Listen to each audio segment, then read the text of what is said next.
ಇನ್ನು ಸ್ವಲ್ಪ ದಿನದಲ್ಲೇ ನಮ್ಮ ಬಾಸ್ ಸ್ಕ್ರೀನ್ ಮೇಲೆ ಬರ್ತಾರೆ. I am waiting.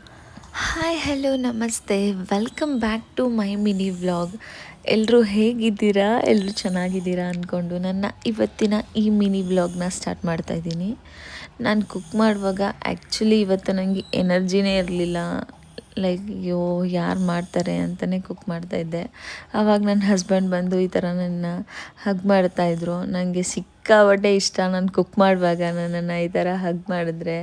It will be ನನಗಂತೂ ಎನರ್ಜಿ ಇಲ್ಲದೆ ಹೋದರೂ 100% ಬ್ಯಾಟ್ರಿ ಚಾರ್ಜ್ ಆಗುತ್ತೆ ಅಂತಾರಲ್ಲ, ಆ ಥರ ಆಗಿಬಿಡ್ತೀನಿ. ಅವ್ರು ನನ್ನ ಜೊತೆ ಒಂದು ಸ್ವಲ್ಪ ಟೈಮ್ ಸ್ಪೆಂಡ್ ಮಾಡಿಕೊಂಡು ಈ ಥರ ಎಲ್ಲ ಮಾತಾಡ್ತಿದ್ರೆ ಫುಲ್ ಖುಷಿ ಆಗಿಬಿಡುತ್ತೆ. ಬಟ್ ಅದೇ ಆಲ್ರೆಡಿ ಟೈಮ್ ಆಗಿಬಿಟ್ಟಿತ್ತು. ಟೈಮ್ ಆಯಿತು ಹೋಗಿ ಹೋಗಿ ಅಂತ ಹೇಳಿಬಿಟ್ಟು ಕಳಿಸ್ಬಿಟ್ಟೆ. ಅದಾದಮೇಲೆ ವರ್ಕ್ ಎಲ್ಲ ಮುಗಿಸ್ಕೊಂಡು ಸ್ವಲ್ಪ ಶಾಪಿಂಗ್ ಇತ್ತು ಅಂತ ಹೇಳಿ ಡಿಮಾರ್ಟಿಗೆ ಬಂದ್ವಿ. ನನ್ನ ಹಸ್ಬೆಂಡು ಯಾವತ್ತೆಲ್ಲ ನನಗೆ ಈ ಥರ ಸ್ಲಿಪ್ಪರ್ಸ್ ಸೆಲೆಕ್ಟ್ ಮಾಡೇ ಕೊಟ್ಟಿಲ್ಲ ಗುರು. ಬಟ್ ನನ್ನ ಮಗಳಂತೂ ಎಲ್ಲನೂ ಸೆಲೆಕ್ಟ್ ಮಾಡಿಕೊಡ್ತಾಳೆ ನನಗೋಸ್ಕರ. ದಿ ಬೆಸ್ಟ್ ಡಾಟರ್ ನನಗಂತೂ ಅವಳು ಸಿಕ್ಕಿರೋದು ಅಂತ ಹೇಳ್ಬೋದು. ಅದಾದಮೇಲೆ ಡಿಮಾರ್ಟಿಂದ ಆಚೆ ಕಡೆ ಬಂದ ತಕ್ಷಣ ನನ್ನ ಮಗಳಿಗೆ ಅದು ಏನೋ ಗೊತ್ತಿಲ್ಲ, ಸಿಕ್ಕಾಬಟ್ಟೆ ಹೊಟ್ಟೆ ಹಸಿವಾಗ್ಬಿಡುತ್ತೆ. ಹಾಗೂ ಹಿಂಗೂ ಅವ್ರ ಅಪ್ಪನ ಪುಸ್ಲಾಯಿಸಿ ಮೇಲ್ಗಡೆ ಫುಡ್ ಕೋರ್ಟಿಗೆ ಕರ್ಕೊಂಡು ಹೋದ್ಲು ಮೇಡಮ್ಮು.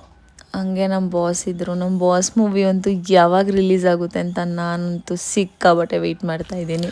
ಹೆಂಗಿರುತ್ತೆ ಥಿಂಕ್ ಮಾಡಿ, ನಿಮಗೂ ನಿಮ್ಮ ಬೆಸ್ಟ್ ಫ್ರೆಂಡ್ಗೂ ಇಬ್ರಿಗೂ ಒಂದೇ ಹೀರೋ ಇಷ್ಟ ಅಂದರೆ ಆ ಫೀಲೇ ಬೇರೆ. ಒಂಥರ ಫುಲ್ ಖುಷಿಯಾಗ್ಬಿಡ್ತೀನಿ ನಾನಂತೂ. ಅವರು ಯಶ್ ಮೂವಿಗೆ ಹೋಗೋಣ ಅಂತ ಇದ್ರು.